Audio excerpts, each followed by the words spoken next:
आज हम देखेंगे यहाँ पे जो यूपीएसआई के जो भी अभी लेटेस्ट क्वेश्चन हाल ही में पूछे गए हैं 2026 में जो भी पूछे गए, जितने भी शिफ्ट में क्वेश्चन पूछे गए हैं उसमें चैप्टर वाइज क्वेश्चन को डिस्कस करेंगे, उसका सॉल्यूशन यहाँ पे आपको मिलेगा और चैप्टर वाइज कोई भी क्वेश्चन नहीं छूटेगा। हर एक क्वेश्चन को यहाँ पे हम सॉल्व करेंगे बिल्कुल आसान एवं सिंपलेस्ट मेथड से, ठीक है। और इसमें अगर आप जो भी क्वेश्चन मतलब जिसमें दिक्कत आ रही है उसमें आप देख सकते हैं, अगर कोई भी अगर डाउट आएगा तो आप कमेंट में जरूर पूछिएगा।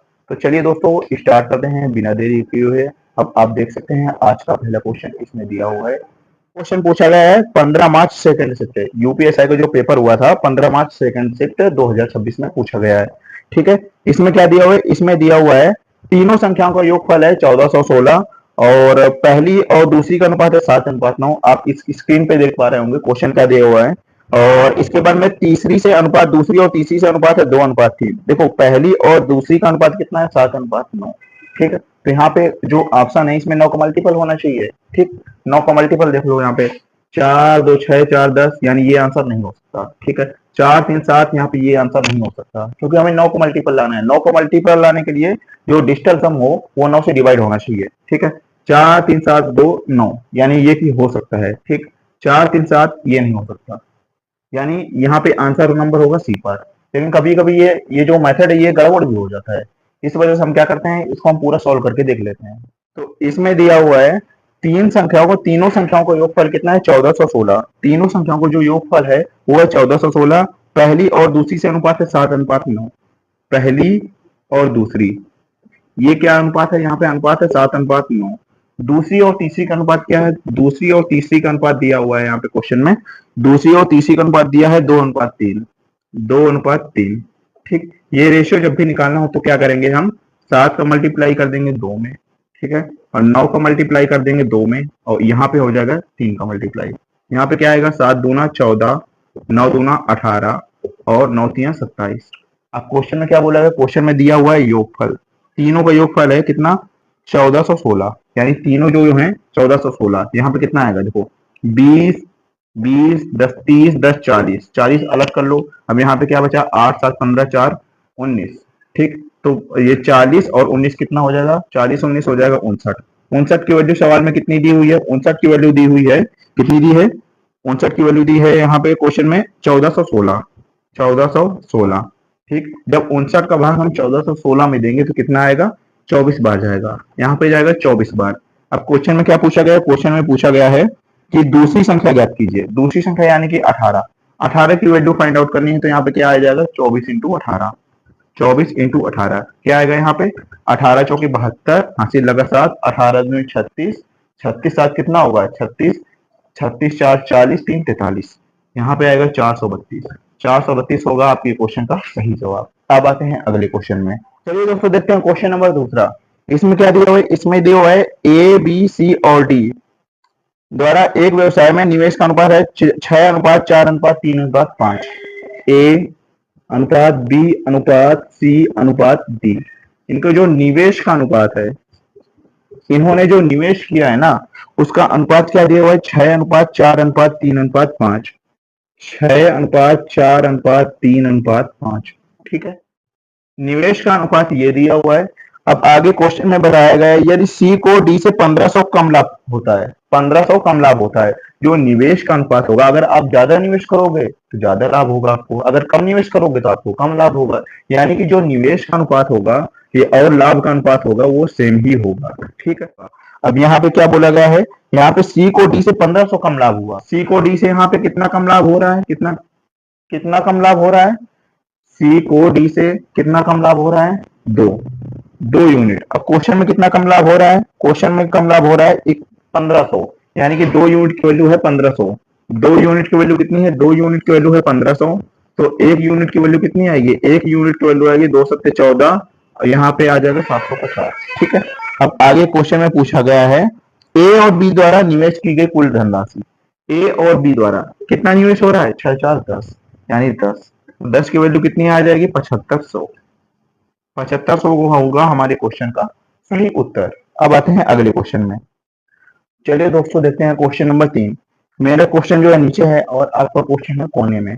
यहाँ पे क्या दिया हुआ है, यहाँ पे दिया हुआ है दो व्यक्तियों की आयुओं का अनुपात कितना है, आयु का अनुपात है 9:5।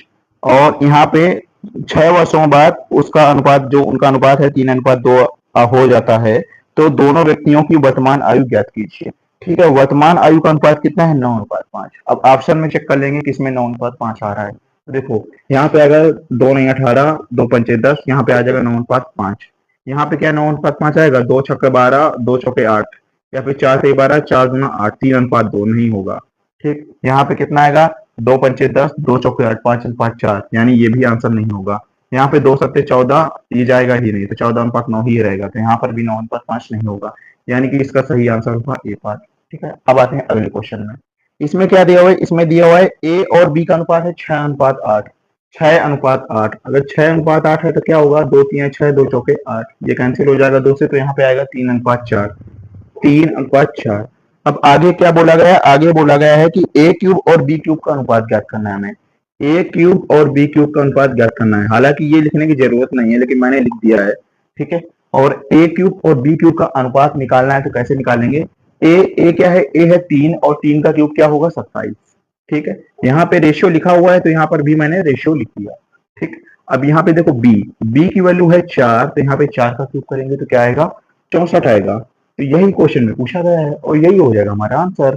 ठीक, तो कौन सा इसका पार्ट है? इसका पार्ट होगा जो है पहला पार्ट, राइट आंसर होगा ए पार्ट। ठीक है, चलिए दोस्तों अब देखते हैं क्वेश्चन नंबर 5वां। इसमें क्या दिया हुआ है? 54 से 144 का अनुपात क्या है? 54 से 144 का अनुपात कितना है? 54 से 144 का अनुपात, ये हमें निकालना है। तो देखो ये किससे कैंसिल हो रहा है? ये 18 से कैंसिल हो रहा है। 18 3 54, 18 144, तो जो हमारा आंसर होगा, राइट आंसर होगा 3:8। ये हो जाएगा हमारा आंसर। अब आते हैं हम अगले क्वेश्चन में। इसमें क्या दिया हुआ है? प्रिया और नेहा का जो वेतन है 5:7 के अनुपात में है। जो प्रिया और नेहा, इनका जो वेतन है कितने के अनुपात में है? 5:7 के अनुपात में। ठीक है, और आगे बोला गया है प्रत्येक के वेतन में 3500 की वृद्धि होती है। प्रत्येक के वेतन में जो है 3500 की वृद्धि हुई, 3500 की वृद्धि हुई, इसके भी वेतन में 3500 की वृद्धि हो गई। तो जो इसका अनुपात है, अनुपात कितना हो गया? 11:15। तो इसका जो वेतन है वो हो गया 11:15। ठीक है, अब यहाँ पे देखो समान बढ़ रहा है ना, यहाँ पे 3500 भी, यहाँ पर भी 3500 बढ़ रहा है, यहाँ पर भी 3500 बढ़ रहा है, यानी कि जो जो रेशियो बढ़ना चाहिए वो यहाँ पर भी और यहाँ पर भी दोनों जगह सेम बढ़ना चाहिए। अगर दोनों जगह सेम नहीं बढ़ रहा है तो हम सेम कर लेंगे। यहाँ पे देखो कितना बढ़ रहा है? 5, यहाँ पे 6 बढ़ रहा है, यहाँ पे कितना? यहाँ पे 8 बढ़ रहा है, यानी सेम नहीं बढ़ रहा है। अगर सेम नहीं बढ़ रहा है तो सेम को बढ़ाने के लिए हम क्या करेंगे? यहाँ नीचे जो अंतर है उसका हम ऊपर गुणा करेंगे, और जो ऊपर अंतर है उसको हम उसका नीचे गुणा करेंगे। तो ऊपर अंतर कितना है? 7, और 5 का अंतर है 2, तो यहाँ पर हम नीचे गुणा कर देंगे, तो यहाँ पे क्या आएगा? 11 दूना 22, और यहाँ पे हो जाएगा 30, तो यानी 22:23, 22:30, 22:30। यहाँ पे पहले कितना था? 11:15 था, 11:15 था, यानी कि 4 का अंतर था, तो ऊपर हम 4 का गुणा कर देंगे। यहाँ पे क्या आएगा? 4 पंचे 20, 4 सत्ते 28, यानी 20 अनुपात आएगा 28। कितना आएगा? 20:28, 20:28। ठीक है, यहाँ पे अब देखो कितना बढ़ रहा है? यहाँ पे बढ़ रहा है 2, रेशियो के हिसाब से 2 बढ़ रहा है, यहाँ पर भी बढ़ रहा है 2, यानी रेशियो के हिसाब से 2 बढ़ रहा है, और रियल में कितना बढ़ रहा है? 3500। तो यानी कि 2 यूनिट की वैल्यू कितनी आई है, या फिर 2 रेशियो की वैल्यू कितनी आई है? 3500। 2 की वैल्यू आई है 3500। अब क्वेश्चन में क्या पूछा गया है? क्वेश्चन में पूछा गया नेहा का पिछला वेतन। नेहा का बढ़ के हो गया था 30, लेकिन पिछला वेतन था 28, यानी कि 28 की वैल्यू पूछी गई है। 28 की वैल्यू निकालनी है तो हम क्या करेंगे? दोनों साइड 14 का मल्टीप्लाई कर देंगे, तो यहाँ पे आएगा 28, और यहाँ पे आ जाएगा 14 का मल्टीप्लाई करेंगे तो 0 0, 14 पंचे 70, 80 लगा 7, 14 3 42, 42 7 कितना होता है? 49। तो यहाँ पे आ जाएगा 49,000। 49,000 होगा आपके क्वेश्चन का सही जवाब। अब आते हैं अगले क्वेश्चन में। चलिए दोस्तों अब देखते हैं क्वेश्चन नंबर 7। इसमें क्या दिया हुआ है? वाई एम के व्युत्क्रमानुपाती है। वाई एम के व्युत्क्रमानुपाती, जो वाई है ना, वाई एम के व्युत्क्रमानुपाती, इसका क्या मतलब है? इसका मतलब ये है कि जो वाई होगा उसका उल्टा एम होगा, ये एम का उल्टा होगा वाई। ठीक, अगर वाई 2 गुना होगा तो एम जो है आधा हो जाएगा, अगर y 3 गुना होगा तो m 1 तिहाई हो जाएगा। क्वेश्चन में क्या बोला गया है? m बराबर 3 है तो y बराबर 12 आएगा। m बराबर अगर 3 रखेंगे तो y बराबर 12 आएगा, तो y बराबर 6 होने पर m का मान कितना आएगा? पूछा गया y का मान पहले 12 था और बाद में y का मान हो गया 6, यानी कि y क्या हुआ? 12 से 6 हुआ, 12 से 6 हुआ, यानी कि y आधा हुआ।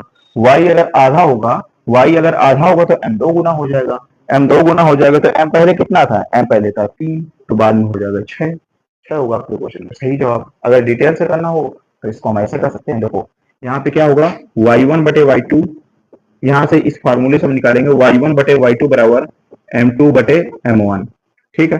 अब यहाँ पे क्वेश्चन में क्या बोला गया, क्वेश्चन में बोला गया पहले m कितना था, पहले m 3 था तो y 12 था, पहले m 3 था, पहले m 3 था तो y1 पहले कितना था, y1 था पहले 12, ठीक।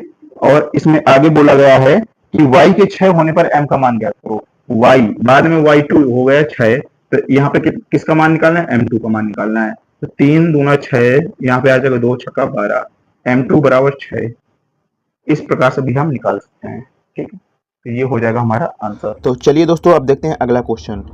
हेमा ने अपने बड़े भाई अर्जुन के अपने करियर की शुरुआत करने के ठीक 8 वर्ष बाद अपना पेशेवर करियर शुरू किया। वर्तमान में हेमा के पास 15 वर्ष का कार्य अनुभव है। हेमा के पास 15 वर्ष का कार्य अनुभव है, ठीक है। मान लीजिए कि दोनों भाई बहन ने अपने अपने 22वें जन्म दिवस पर कार्य करना शुरू किया और दोनों के लिए वर्तमान वर्ष समान हैं। अर्जुन की वर्तमान आयु क्या है? तो सवाल को ध्यान से पढ़ो। अर्जुन ने किस उम्र में नौकरी शुरू की थी? अपने 22वें जन्म दिवस पर, यानी कि जब वो 22 साल का हो गया था तब उसने नौकरी शुरू की थी, यानी जब अर्जुन 22 साल का था तब उसने कमाना शुरू कर दिया था। अब सवाल कहता है कि अर्जुन के काम शुरू करने के ठीक 8 वर्ष बाद हेमा ने काम करना शुरू किया और आज हेमा के पास 15 साल का एक्सपीरियंस है। तो अब ज़रा दिमाग की बत्ती जलाओ और सोचो, अगर हेमा के पास आज 15 साल का एक्सपीरियंस है और उसने अर्जुन से 8 साल बाद काम करना शुरू किया था, तो अर्जुन के पास कुल कितना एक्सपीरियंस होगा? जाहिर सी बात है अर्जुन के पास हेमा से 8 साल ज़्यादा का एक्सपीरियंस होगा। यानी हेमा के पास 15 साल का एक्सपीरियंस था तो अर्जुन के पास 8 साल ज़्यादा का एक्सपीरियंस होगा, यानी 15 + 8, तो अर्जुन के पास कितने साल का एक्सपीरियंस है? अर्जुन के पास जो है 23 साल का एक्सपीरियंस है। तो अर्जुन के पास कितना एक्सपीरियंस रहा होगा? 23 साल का एक्सपीरियंस है। 22 साल का जब था उसने काम शुरू किया और 23 साल का उसे एक्सपीरियंस हो गया, 23 साल उसने काम किया, तो अब जा कर के अर्जुन कितने साल का हो गया? 22 + 23, 20, 20, 40, यानी 45 साल। 45 साल का हो गया अर्जुन आज, ठीक है। तो अर्जुन की उम्र आज की निकल कर के कितनी आ गई? आज अर्जुन है 45 साल का। यही है हमारे क्वेश्चन का सही जवाब। चलिए दोस्तों अब देखते हैं अगला क्वेश्चन। इसमें क्या दिया हुआ है? यदि किसी कक्षा में लड़कों और लड़कियों का अनुपात कितना है? 25:29 है। तो कक्षा में लड़कों का अंश क्या है? ठीक है, तो बॉय और गर्ल, इनका रेशियो कितना है? इनका रेशियो है 25:29, 25:29, ठीक। और आगे क्वेश्चन में पूछा गया है लड़कों का अंश। लड़कों का अंश मतलब लड़कों का भाग। लड़कों का भाग कितना है? 25, तो मैंने लिख दिया 25 बटे, और बटे के नीचे हम क्या लिखते हैं? टोटल। तो 25 और 29 का टोटल क्या होगा? 9 5 14, हासिल लगा 1, 2 2 4, 1 हासिल का 5, तो क्या आएगा? 25/54। ये होगा हमारे क्वेश्चन का सही जवाब। अब आते हैं हम अगले क्वेश्चन में। अगले क्वेश्चन में पूछा गया है 4.9 और 10 के बीच मध्यानुपाती है। तो इस क्वेश्चन को देखने से पहले हम इसका सूत्र लिखेंगे। इसका मध्यानुपाती का सूत्र क्या होता है? मध्यानुपाती बराबर अंडर-रूट संख्याओं का गुणा, अंडर-रूट संख्याओं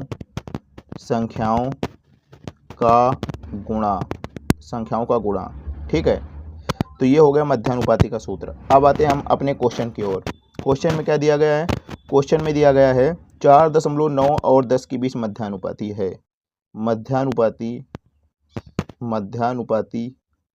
बराबर क्या आएगा? अंडर-रूट संख्याओं का गुणा। संख्याएं क्या हैं? 4.9 और 10, 4.9 और 10 इनका गुणा कर देंगे, ठीक है। तो ये दशमलव से ये 0 कैंसिल हो जाएगा, तो क्या आएगा? अंडर-रूट 49, और अंडर-रूट 49 को लिख सकते हैं 7, तो 7 होगा आपके क्वेश्चन का सही जवाब। तो दोस्तों आज के लिए बस इतना ही। अब मिलेंगे अगले वीडियो में, तब तक के लिए हंसते रहिए, पढ़ते रहिए, मुस्कुराते रहिए। Thank you.